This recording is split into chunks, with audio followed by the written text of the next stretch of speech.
45 કલાક પણ નહોતા થયા મોદીજીએ યુએના અગ્રીમેન્ટને સાઇન કર્યા અને અચાનક ઈરાને સ્ટેટ ઓફ હોર્મોઝ ખાસ કરીને ભારત માટે ખુલ્લું મૂકી દીધું છે. તો ઇન્ડિયાને એક નવો લૂપહોલ મળી ગયો હતો અને એ હતો યુએનું ઓપેક છોડવું. હવે આ ઓપેક શું છે એ તમને સમજાવું. 1960માં 5 દેશોએ સાથે મળીને એક સંગઠન બનાવ્યું હતું, જેમાં ખાસ કરીને organisation of petroleum exporting country એટલે કે ઓપેક. પછી 1967માં એક નવો દેશ જોડાયો, એ હતો યુએ.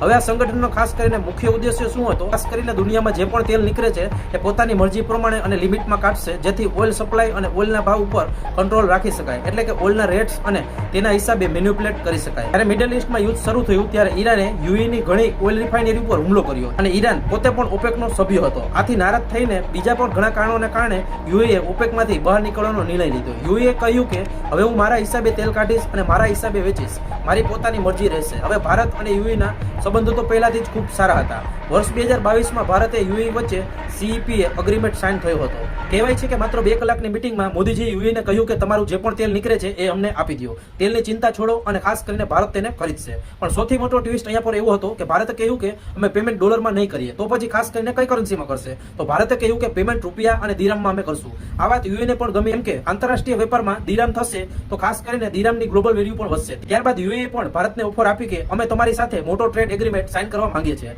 તમારી ઘણી વસ્તુઓ ઉપર લગભગ 95% ટેરિફ અમે માફ કરી દેશું. એટલે કે ખાસ કરીને લેધરથી લઈને ફર્નિચર સુધી, ખાદ્ય વસ્તુઓથી લઈને દવાઓ સુધી અને હાર્ડવેર સુધી ઘણી વસ્તુઓ યુએ થી એક્સપોર્ટ કરશે.